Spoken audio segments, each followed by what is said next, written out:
Hello नमस्कार मित्रांनो, स्वागत आहे तुमचं वाय टी करंट अफेअर या आपल्या यूट्यूब चॅनलवर. तर मित्रांनो, मी आहे एके आणि आज आपल्याला बघायचं आहे 26 मार्च चालू घडामोडी 2024. तर किंवा हा व्हिडिओ पहिल्यांदाच पाहत असाल तर मित्रांनो आपल्या चॅनलला नक्की सबस्क्राईब करा. तर मित्रांनो, आजचा पहिला प्रश्न बघू आपण. तर मित्रांनो बघा, भारताच्या मदतीने कोणत्या देशात आधुनिक रुग्णालय उभारण्यात आलेलं आहे?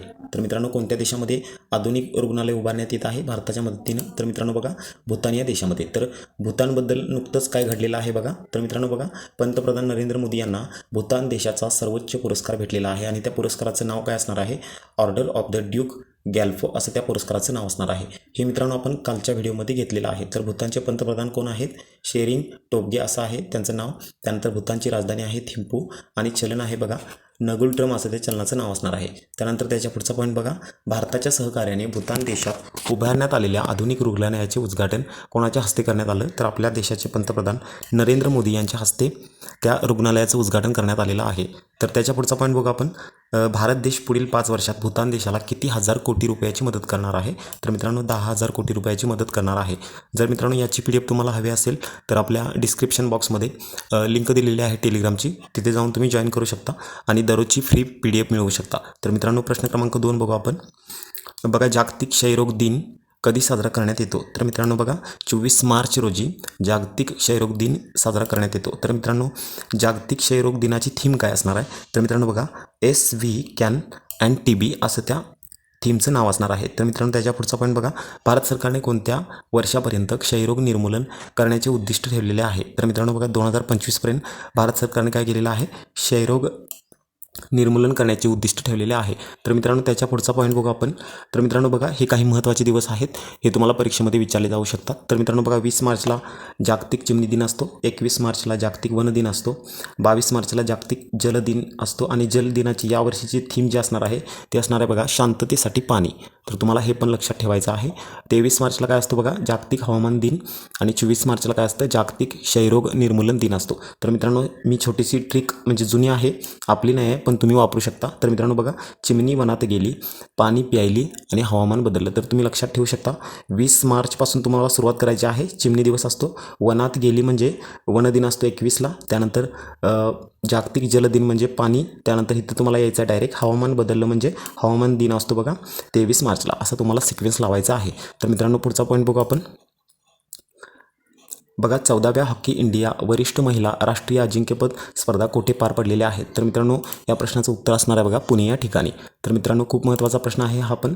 तर बघा, 14व्या हॉकी इंडिया वरिष्ठ महिला अजिंक्यपद स्पर्धा चे विजेतेपद कोणत्या संघाने पटकवलेलं आहे? तर मित्रांनो हरियाणा. त्यानंतर त्याच्या पुढचा पॉईंट बघा, 14व्या हॉकी इंडिया वरिष्ठ महिला अजिंक्यपद स्पर्धा उपविजेता कोणता संघ ठरलेला आहे? तर मित्रांनो आपला महाराष्ट्र ठरलेला आहे. तर मित्रांनो त्याच्या पुढचा पॉईंट बघू आपण. बघा, IPL क्रिकेट स्पर्धेमध्ये सर्वाधिक षटकार चौकार मारणाऱ्या फलंदाजाच्या यादीत कोणता खेळाडू प्रथम स्थानावर आहे? तर मित्रांनो त्यांचं नाव काय आहे बघा, शिखर धवन. तर मित्रांनो यांच्याबद्दल आपल्याला माहिती घ्यायची आहे.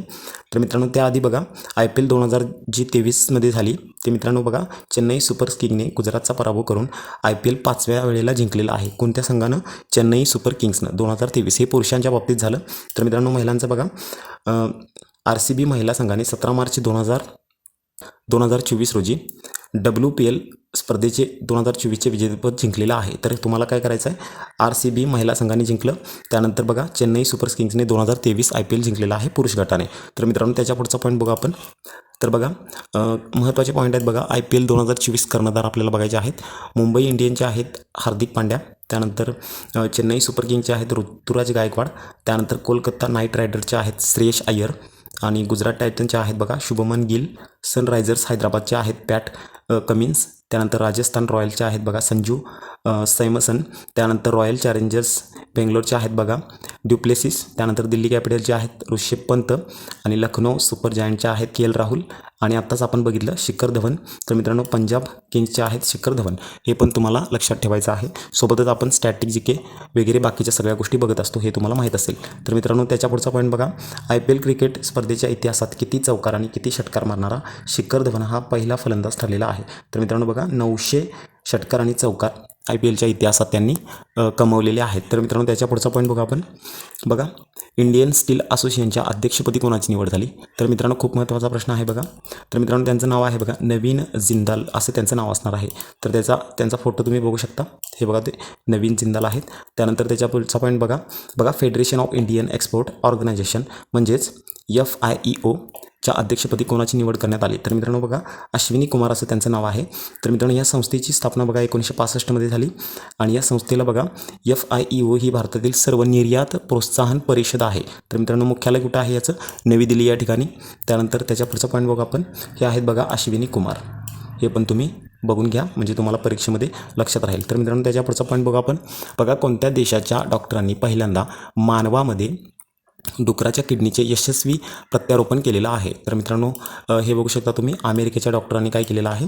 पहिल्यांदाच मानवामध्ये डुकराच्या किडनीचे यशस्वी प्रत्यारोपण केलेलं आहे. तर मित्रांनो त्याच्या पुढचा पॉईंट बघू. बघा अमेरिकेबद्दल बोलण्यात आलं. त्यांचे राष्ट्राध्यक्ष आहेत जो बायडन, उपराष्ट्रपती आहेत कमला हॅरिस आणि त्यांचं चलन आहे US डॉलर आणि राजधानी आहे वॉशिंग्टन DC. तर मित्रांनो त्याच्या पुढचा पॉईंट बघू आपण, बघा सायमन हॅरिस यांची कोणत्या देशाच्या पंतप्रधानपदी निवड झालेली आहे? तर मित्रांनो बघा या प्रश्नाचे जे उत्तर असणार आहे ते आयर्लंड देशाचे पंतप्रधान म्हणून निवड झालेली आहे. कुणाची? सायमन हॅरिस यांची. तर मित्रांनो त्याच्या पुढचा पॉईंट बघू. बघा आयर्लंडबद्दल बोलण्यात आलं. आयर्लंड हे उत्तर युरोपातील एक बेट आहे. युरोपातील तिसरे जग तर जगातील 20वे सर्वात मोठे बेट आहे. आयर्लंड बेटाचा 5/6 भाग आयर्लंड प्रजासत्ताक म्हणजेच आयर्लंड देशाने व्यापलेला आहे. तर मित्रांनो त्याच्या पुढचा पॉईंट बघा, आयर्लंडची राजधानी आहे डब्लिन आणि आयर्लंडचे चलन कोणतं आहे? युरो. हे पण तुम्हाला लक्षात ठेवायचं आहे. तर मित्रांनो त्याच्या पुढचा पॉईंट बघू.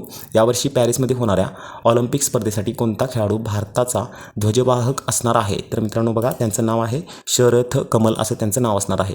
तर मित्रांनो त्याच्या पुढचा पॉईंट बघा, पॅरिसमध्ये ऑलिम्पिकमध्ये 2024 भारताचा ध्वजवाहक शरद कमल असणार आहे. तो कोणत्या खेळाशी संबंधित आहेत? ते कोणत्या खेळाशी संबंधित आहेत?